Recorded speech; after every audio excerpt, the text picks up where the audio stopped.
Okay, here we are again. Saturday, 4 p.m. Pacific, 7 p.m. Eastern. Week 16 of the NFL. Circa Million, Circa Survivor. Again, I have no idea how many are left in Circa Survivor. I've given up walking probably 2 months ago now. Um, Scott, what have we got on the million side? Well, it's week number 16. I think we're down to like 50 on the survivor side. But I'd like to introduce our guest here. This is a buddy of mine. This is Clive. Clive, how you doing today? Hey Scott, what's going on? Adam, how are you? Good to see you again. Going well. Everything's good. You have any action in these college playoffs, Clive? I don't, but I actually am going as a fan to go see the Alamo Bowl in San Antonio. So I'm going to go check out the BYU Colorado game on what is the 28th on Saturday. So heading out Very right cool. after Christmas. So should be a good time. Yeah, it sounds like a really good time. Well, I think we might as well get started here. We have three games on millions this week that were on. It seemed like every single person at VHP Proxy selected these same three games. The first game, the killer game with the Cincinnati Bengals, who are probably going to leave off the proxy service next year because of the damage that they have done to everyone. But the everybody is playing them, but it looks like they're playing them because they're top down guys. Circa has about a 7.5 on that number, and the market's clear up to 9. Adam, do you have any inside information on that Cincinnati game? So this is the second biggest difference in the games. Now I know Cleveland's just been horrible, and no one's really expecting much out of them either. Cincinnati was obviously the death of me. I think 7 out of my 10 survivors they took me out there, so I'm definitely not their friend. Um, yeah, as you said, it was a 7.5 number at the millions. It's 9 now. We've got 85% of the money on Cincinnati, 90% of the tickets. The balance is in the Masters, the pros, how we chart our games. They are very balanced. We've gotten an even amount on the other side. Um, I noticed this week there was a couple of comments, I think Rob Vizzola and Adam Chernoff, about sharing charts and the things that get put up, which is, I think, something we've gone into a lot more detail here the last sort of 16 weeks of breaking these numbers down. So if I dive into that Cleveland Cincinnati one, it's split between, call it 25% of our Cincinnati money is at -9 and an average of -105. Another 25% is at -7.5 at an average price of -110. And then the other 50% is sort of split between -6.5 at an average price of -11, -7 at average price of -12, and a little bit at the 8. So, on the other side, really only the +8 has any significant money at an average price of -110 on the Cleveland side. But you can see, we've laid it at the 6.5. The game's now 9. That's where they're still getting some decent action at the -9 as well. Sounds good. So that's going to be one of your plays then, the Browns? Yeah, the Browns has won by default. That's what the chart says. I can't go against the data as much as I'd like to. So the Browns is play B. I think this play A is the next one, or the one after we'll speak about. But the chart's there, the game's there. The Circa Millions laying at a 7.5. You have an opportunity to take +9. So we'll go with that one. That sounds good. Clive, do you have any comments you want to make about the Bengals game? It's just a tough situation now with the Browns on their third quarterback of the season. I don't think DTR has the same kind of upside that Winston has in him. I don't know that he's got the same kind of gunslinger bat in him either. So it's almost like the volatility kind of goes down a little bit. But I mean, the floor is definitely lower on what I think the Browns can do offensively. But he also might not he might not put the Bengals in as many good offensive situations as Winston might, giving the ball up as often as he does. It's interesting. Um, I'm kind of looking forward to see what Cincinnati does in that game, and if this quarterback change is really going to do anything different for Cleveland. I just don't expect it to. Gotcha. Okay. Well, let's go to the second one that it seemed like everybody was picking when I was putting the entries in. That is the Detroit Lions versus the Chicago Bears. What kind of inside information do you have on this one, Adam? And you can definitely hear the dogs are barking in this game. Yeah, so I mean, home dog, Chicago Bears. That's our play this week. Again, I can't go against the chart as much as I'd like to on some of these games some weeks. This one's insane. Like the line opened 6.5. It's now 6.5. It touched 7 at one point. Didn't really get that much money at the minus or +7. The bulk of it is at -6.5 and some at -6 with an average price of -25. But it's like 97% of the money is on Detroit. And this is a healthy game. Like this isn't, we're saying in the, the bottom 10% of the volume on games this week. This is significant money on this game. And on the other positive side, there's zero sharp money on this game, like not on either side. So this is purely what we would, look at as pure rec money, 97% of it on one side.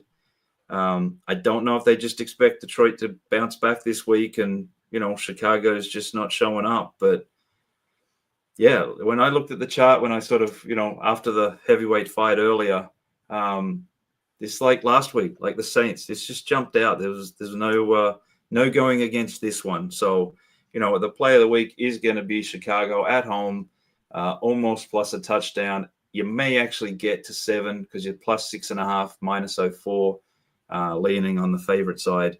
So there may be some 7s out there that you can pick up.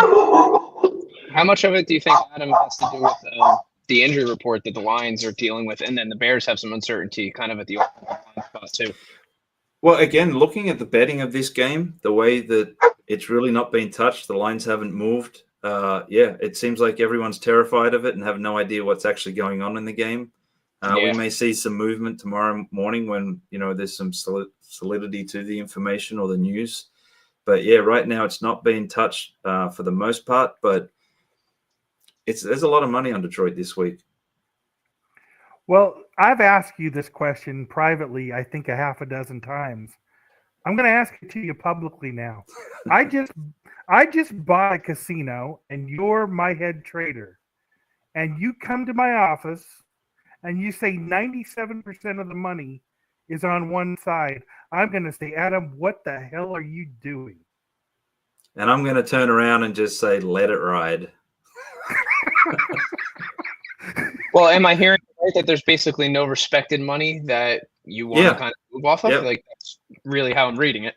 Yep, zero money to respect on this game so far. Yeah, you could go to 7, and then maybe you get your first sharp bet, and you go, okay, back to 6.5, which again it did pop up at 7, and just took it back to 6.5 with no significant real bet there. So this is just a game where you let the public bet, and then the other aspect to these days is the pregame, as big as and as good as it still can be. There's so much money on the live. So you can really sort of decide, okay, where are you going to take a position, and then sort of see what happens in the live and work it around if you really need to be. But yeah, we haven't had many games like this, especially, coming into a Saturday night like this, where there's just so much money on one side, very little on the other, and such a high percentage as well of the money sitting on one side. But you have to respect the money a little bit. Even if you're telling me you don't have any pros playing this game at all, you still have to give a little bit of respect to the money, right? No. No, you don't have to. You can. I love that answer. I love it. I mean, you can, and a lot of books do. But I think in this situation, if you've had no one tell you that number's wrong either way, then maybe the number's perfect, and you just let the people bet, and just you go from there. I hear what you're saying, but if I owned the casino, I would not accept that answer. I would not accept that answer. This is the thing that blows my mind, how 97% of the money is on one side and the line opened at -6.5 and hasn't moved. we could talk about this for the rest of our lives, and you're never going to convince me that that's the right move. And we've just seen every single book that we respect. And I've got them on the screen right now, and this is painted perfectly 6.5. Now, Prime accepts all comers. So does Circa. So does Penny. You don't think they have any pros involved in this game either? Is that what you're thinking? I mean, they may be balanced on it, whatnot, but yeah, for what we're seeing, and we only really worry about what our money tells us, especially at this point with as much money as that's on the game and this late in the week and all the information that we've sort of garnered to this point. There's just nothing there to tell us to go to 7. And, you go to 7 on a home dog. Yes, you've got, Detroit Lions are flying this year and going well, but I don't know.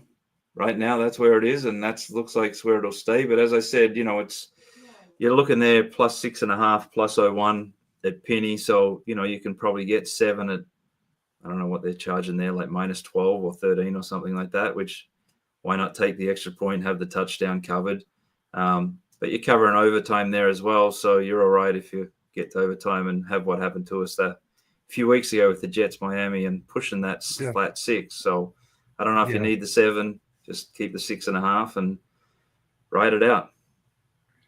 Yeah, it'll be interesting to see what happens tomorrow morning when some of these lineups become official, because I know the Bears got some offensive line injuries. They got Jalen Johnson, I think, who's questionable. So, I mean, if some of these guys don't play, I would not be surprised if you see some Sunday morning money come in on Detroit at the 6.5 number, and they might just be waiting. Yeah. Well, it's definitely lean. I mean, it's odd that there's so many that are 6.5, minus 17, minus 13 on a 14-cent line, minus 15, 20-cent line, minus 19, 22 cents. Like, it looks like they're itching to go to 7, but for some reason they just don't want to pull the trigger. Although if you go onto all these sites, they generally have ladders now that there's a midpoint, and then the limits drop down, and as the points go the spreads go half a point each way. So I'm sure it's sitting there. Actually, I can probably even click a couple of letters here and see Control D on one. And yeah, we're plus 7, minus 16. So, it's there if you want to lay a bit more money and get that half a point and give yourself a touchdown. I can tell you as a Bears fan, I have no interest in betting the Bears. Like, I just can't touch them. They've been so bad, and Caleb Williams has not been good at all. When he is getting pass protection, he is causing his own pressures. It's a rough watch. Yeah, and it's rough charts. Like you get to this point of the season, and whatever you're seeing Saturday night, again, teams laying down, teams giving up, teams resting, teams, there's so much sort of in place right now that the strength of maybe our Saturday night charts will kind of wane a bit over the next few weeks. But, we'll stick to doing what we're doing, and the data is what the data is right now, and that seems like the one we're going to, ride out. I want to say one more thing about this game, and I know I keep beating the same dead horse, but I want one more whack at him. This game is the reason I joined the sports book. When I decided to get involved in this industry, I wanted to work for a sports book. I honestly didn't care which one. One was dumb enough to give me a job. I took it because of games like this. I personally believe the Bears are going to win this. And I tell you this, I would not going to be surprised if the Bears went straight up, because the 97 is the other way. And you're never going to convince me that's the right answer, because you should have moved the number when it got into the 60s, or maybe the 65s, maybe the 70s, not 97. I mean, you can't have 98. I mean, this doesn't make any sense. There is a reason this game didn't move, and I can't get anybody to tell me why. Adam, I think you're one of the best in the business. I truly believe that. And you won't spill the beans to me either. I think you owe it to the public here to tell them the answer.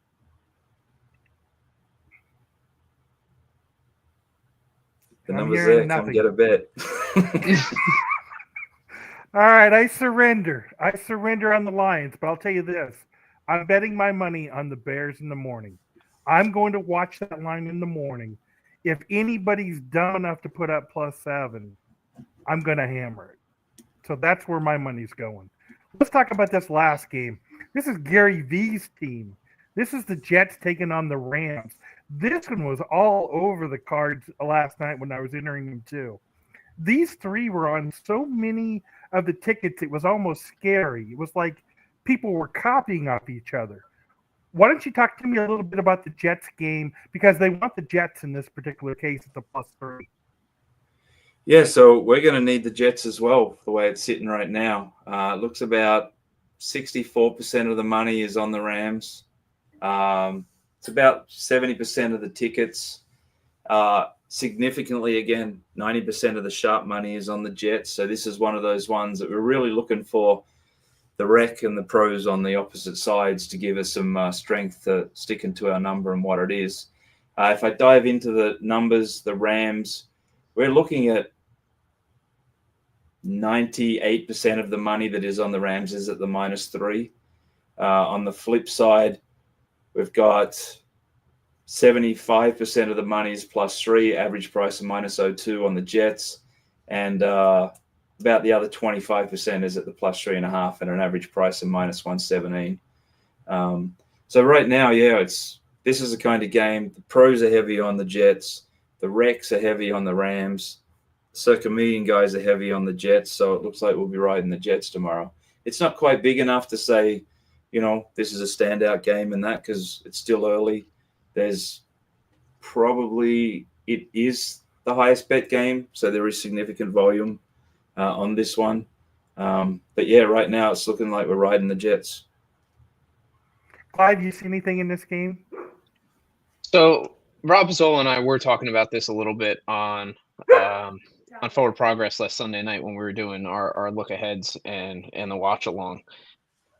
I thought this would move more towards the Jets than it has. I felt very squarish in the sense that I do like the Rams in the game, but I'm surprised the number is stuck at 3. I thought this would get to 2.5.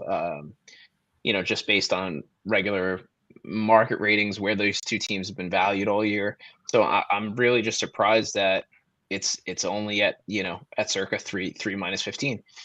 So I also think that the market's been slow to adjust to what Aaron Rodgers is now versus kind of priors. I think that happens a lot with quarterbacks as they're aging. See what happened with Kirk Cousins, now getting benched too. It's like these big injuries come at these older ages and it's very hard to come back from. But I'm surprised that this number's still at 3. Gotcha. Okay. And just some breaking news here. Texas is now up by 14. I know they were up by 7 when we started the broadcast, but it looks like that game is in hand now, and Texas is going to cover. Adam, you got anything you'd like to talk about the college playoffs? Specifically, Indiana getting blown out. I know the score looked like it was a lot closer than it was, but if you watched that game, you knew it was a blowout.